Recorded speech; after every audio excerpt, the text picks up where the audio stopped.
তাদের হৃদয়ে পাকিস্তান, তারা পাকিস্তানের সমর্থক। কেন সমর্থক? ওরাও মুসলমান, আমরাও মুসলমান, এবং ওরা যদি এই চাইনিজ ওয়েপন নিয়ে আরো বেশি যুদ্ধে নামে তাহলে ওরা কিন্তু আরো এক্সপোজড হয়ে যাবে। যে পাকিস্তানের টিভিতে তার নাম করে যে পাকিস্তানের বন্ধু হিসেবে তার নাম করা হলো। স্যার, আপনাকে মাধ্যমে স্বাগত। নমস্কার স্যার, আমরা দেখলাম একেবারে অপারেশন সিঁদুর, মানে যাকে বলে একেবারে পেহেলগাঁও যে নারকীয় হত্যাকাণ্ড, তার বদলা নিল ভারত অপারেশন সিঁদুর নামে। কিভাবে দেখছেন বিষয়টা আপনি? দেখো, বদলা ভারত নিয়েছে, নামটা যাই হোক, এই নামের মানে আমাদের যে ভারতবর্ষ, এর যে ভারতীয়ত্ব, এই সংস্কৃতির সঙ্গে এই নামের খানিকটা তাৎপর্য আছে। খুব কম কথাই বলে দিচ্ছি যে সিঁদুর হচ্ছে হিন্দু নারীর সম্মান, স্বামীর কল্যাণে। যেহেতু হিন্দু কিনা জিজ্ঞেস করে বেছে বেছে এবং স্ত্রীর মাথায় সিঁদুর দেখে স্বামীর প্রাণ কেড়ে নিয়েছিল পাকিস্তানের মদতপুষ্ট স্থানীয় জঙ্গিদের সাহায্যে, পাকিস্তানি টেররিস্টরা সেখানে তাদের নিউট্রালাইজড, মার্জিনালাইজড অর অ্যানহিলিয়েট, যে নামেই বলো না কেন, করতে ভারতবর্ষ যে অপারেশন চালিয়েছে তার মিলিটারি, সেটা অপারেশন সিন্দুর নাম দিয়ে সেই ভারতীয়ত্ব এবং ভারতীয় নারীদেরকে কি সম্মান জানিয়েছে। আরেকটা কথা তোমাকে এখানে মনে করিয়ে দিই, পাকিস্তানের জঙ্গিবাদ এবং পাকিস্তানের মানে টিভি চ্যানেলে বসে পাকিস্তানি বিশেষজ্ঞের ভারতবর্ষের কিছু রাজনীতিক নাম করে এবং দল হিসেবে তাদের উল্লেখ করে তারা বুঝিয়ে দিয়েছেন যে এই সব মানুষগুলো এবং দলগুলো পাকিস্তানের বন্ধু এবং মোদির বিরোধী, অর্থাৎ ভারতবর্ষের বিরোধী।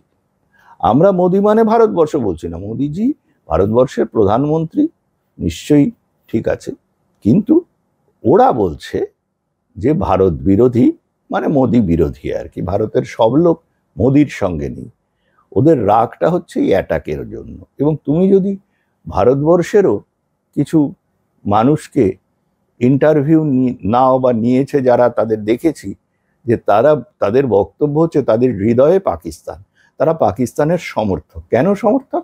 ওরাও মুসলমান, আমরাও মুসলমান। এই যে মুসলমান একাত্মতা, ওরা বলছে পহেলগাঁওয়ের অ্যাটাকটা নিন্দনীয়, কিন্তু পাকিস্তানকে অ্যাটাক করা যাবে না।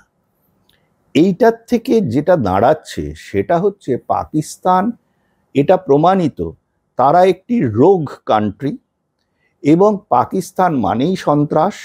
সেই সন্ত্রাস তারা তাদের প্রতিবেশী রাষ্ট্রে সঞ্চারিত করুক বা জঙ্গি এবং মুসলিম মানুষের মধ্যে এইটাকে সঞ্চারিত করে বিভিন্ন জায়গায় অস্থিরতা, হিংসা ছড়ানো, এটা হচ্ছে পাকিস্তানের ডিএনএ জাত। পাকিস্তান এটা না করলে পাকিস্তান থাকবে না। পাকিস্তানের শুরুটা যদি তোমরা দেখো, পাকিস্তানের জন্ম থেকে এটা কিন্তু রাজনৈতিক হিংসার জন্য ধর্মকে ব্যবহার করে ধর্মীয় হিংসা ছড়িয়ে এটা তৈরি করা হয়েছিল, এবং পরবর্তীকালে সবাই সেটা জানে।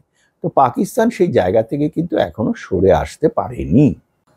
স্যার, আমরা দেখলাম একেবারে বেছে বেছে পাকিস্তানে এবং পাক অকুপাইড কাশ্মীরের যেখানে যেখানে জঙ্গি ঘাঁটিগুলো রয়েছে 9টি জায়গা একেবারে মানে ধ্বংস করেছে ভারতীয় সেনা। দেখো, প্রথমে বলি যে এই অ্যাটাকটা যে ভারত করেছে সেটায় ভারতীয় সেনাবাহিনীর থেকে যে স্টেটমেন্ট দেওয়া হয়েছে তাতে পরিষ্কার করে বলা আছে যে কোনো পাকিস্তানের সিভিলিয়ান টার্গেট, এমনকি কোনো মিলিটারি টার্গেটে অবধি ভারত কোনো অ্যাটাক করেনি। শুধু পাকিস্তানের লালিত পালিত যে জঙ্গি ডেরাগুলো আছে এবং জঙ্গিদের যে দপ্তর, যেখান থেকে জঙ্গি তৈরি করে ভারতবর্ষে নাশকতা করতে পাঠানো হচ্ছে, সেই জায়গাগুলোকে বেছে বেছে প্রিসাইজলি টার্গেট করে সেখানে হিট করা হয়েছে, যার ফলে পাকিস্তানের কোনো সিভিলিয়ান বা পাকিস্তানের কোনো মিলিটারি শক্তির সেখানে কোনো ক্ষয় হয়নি। পাকিস্তান অন দ্য কন্ট্রারি যেটা করছে, সেই জঙ্গিদের, ধরো যারা ইন্টারন্যাশনালি রেকগনাইজড জঙ্গি, তাদের অবধি মরদেহে পাকিস্তানের ফ্ল্যাগ জড়িয়ে তাদেরকে ন্যাশনাল হিরোর, শহীদের মর্যাদা দিয়ে তাদেরকে যে তাদের জানাজা করা হচ্ছে, সেখানে পাকিস্তানের ইম্পর্টেন্ট পলিটিশিয়ান, মন্ত্রী সহ, মৌলানা, এইসব লোকগুলো, মোল্লা টোল্লা সহ পাকিস্তানি আর্মির সিনিয়র অফিসাররা বসেছেন এবং এদেরকে শহীদের মর্যাদা দিয়ে পাকিস্তানের প্রধানমন্ত্রী তাদের পার্লামেন্টে বিবৃতি দিয়েছে। অথচ তারাই ইউনাইটেড নেশনসের এক্সপার্ট ডেকে নিয়ে আসছেন যে পাকিস্তানের সিভিলিয়ানদের কত ক্ষতি করেছে, মিথ্যাচার।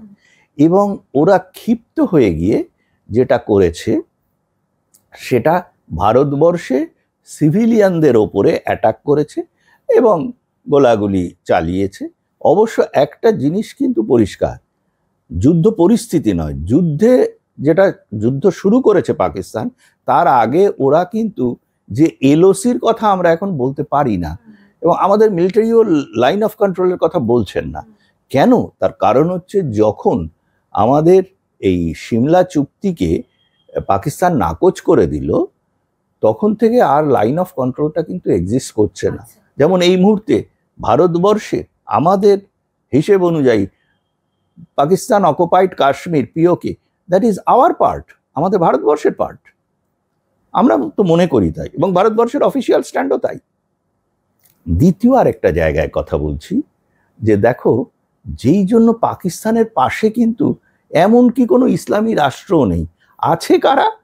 সেটা হচ্ছে ভারতবর্ষ এবং তথাকথিত গণতান্ত্রিক দেশ বাংলাদেশের কিছু মানে গায়ে মানে না আপনি মোড়ল অশিক্ষিত কিছু মানুষজন। এবং তাদের যুক্তিটা দেখো, পহেলগাঁওয়ে যা হয়েছে সেটাকে তারা সমর্থন না করলেও পাকিস্তানের ওপরে ভারতের অ্যাটাকটা অন্যায়, তারা পাকিস্তানের জিত চায়। কেন চায়? পাকিস্তান মুসলমান, তারাও মুসলমান।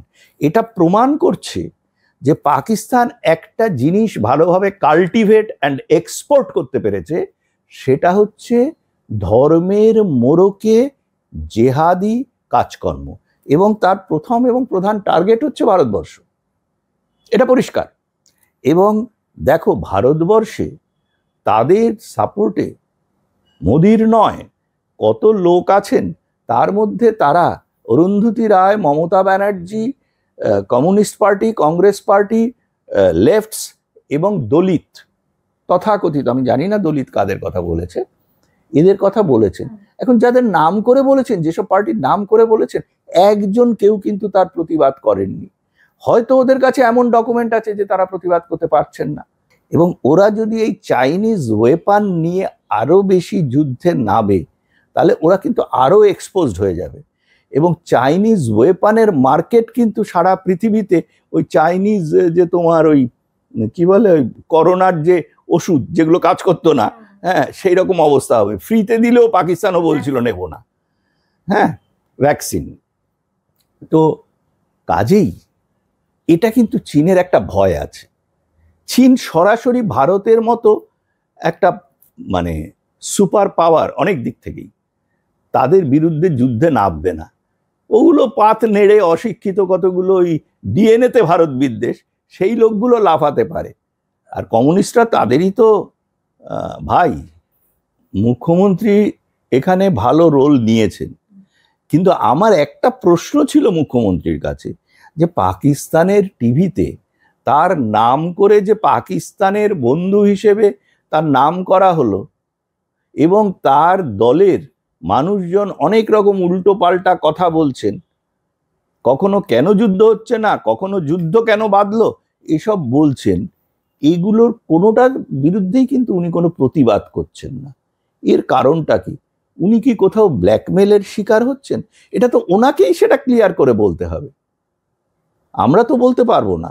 তবে এই মুহূর্তে তুমি যেটা বললে, ওনার এটা স্ট্যান্ডটা খুব স্বাভাবিক, এবং এর বিরোধিতা করা, ভারত রাষ্ট্রের বিরোধিতা করার কিন্তু মুশকিল আছে।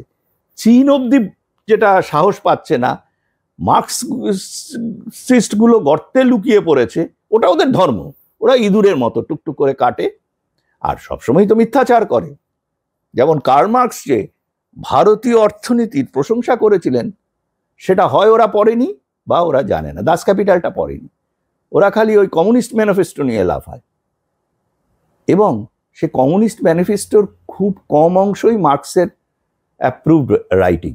আমরা দেখেছিলাম এই যে মক ড্রিল নিয়ে যেটা বলা ছিল যে বিভিন্ন রাজ্যের বিভিন্ন জায়গায় মক ড্রিল হবে, সেই সময় আমরা দেখেছিলাম একেবারে সোশ্যাল মিডিয়ায় মক ড্রিল নিয়ে অনেকে বিরোধ করতে বা উল্টোপাল্টা মন্তব্য করতে।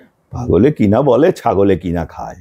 আগে তোমাকে বললাম না, এগুলো হচ্ছে অর্ধশিক্ষিত অশিক্ষিত সব ডিএনএতে পাকিস্তানি, ডিএনএতে জেহাদি। মকডিল নিয়ে ওরা কি কি, ওদের মকডিল সম্পর্কে কোনো আইডিয়া আছে? কেন মকডিল হয়, কিসের জন্য হয়? এবং এই ছাগলগুলো এটাও জানে না যে ভারতবর্ষে, ব্রিটিশ ভারতবর্ষে যখন জাপানি বোমা পড়ে, তার আগে দিন কলকাতায়, মানে পশ্চিমবঙ্গে বোমা পড়েছিল, তো কলকাতায় কিন্তু মকডিল হয়েছিল, এবং লোকেরা আগের দিন সন্ত্রস্ত হয়ে গেল মকডিলের এতে। কিন্তু এগুলো তো সব বাঙালি, সে হিন্দুই হোক মুসলমানই হোক, বাঙালির একটা আলাদা ক্যারেক্টার আছে না, তারা জানে অত্যন্ত কম কিন্তু বোঝে সবচেয়ে বেশি। যেদিন প্রথম বোমা পড়ল সেদিন সাইরেনও বাজাতে ভুলে গেল, এবং যখন সাইরেন বাজলো তখনও মানুষজন হেসে খেলে ঘুরে বেড়াচ্ছে, ওটা তো মকডিল হচ্ছে। তাহলে আমরা দেখতে পাচ্ছি আবার একটি বিবৃতি, যেখানে বলা হচ্ছে যে গতকাল রাতে একেবারে ভারতের কিছু কিছু জায়গায় ড্রোন মিসাইল নিয়ে পাকিস্তান হামলা করার চেষ্টা করছিল, কিন্তু আমরা দেখলাম আজ সকালে লাহোরের এয়ার ডিফেন্স রাডার গুড়িয়ে দিয়েছে ভারতীয় সেনা। হ্যাঁ, ওখানে তো চাইনিজ মেড সে নাম্বারগুলোও দেখলাম।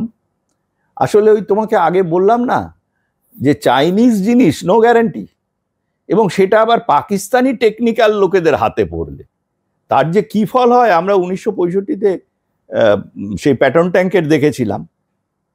পরে আমেরিকানরা, আমি পরে শুনেছি যে ওরা বলেছিল যে they are so illiterate, they could not handle it. এখন চীন কি বলবে আমি জানি না, তবে ভারতের কমপ্লাসেন্সির কোনো জায়গা নেই। We must be alert, but at the same time আমাদের ঘরের শত্রু এবং বাইরের শত্রু দুটোকেই আমরা কিন্তু আঘাত হানতে প্রস্তুত। এবং যতদিন অবধি তোমার কথাটা আমি মেনে বলছি যে ডিটেলস এখন কিছু বলার সময় আসেনি, যতদিন পাকিস্তান বলে কোনো একটা দেশের অস্তিত্ব থাকবে ততদিন কিন্তু ভারত সন্ত্রাসের শিকার হতেই থাকবে।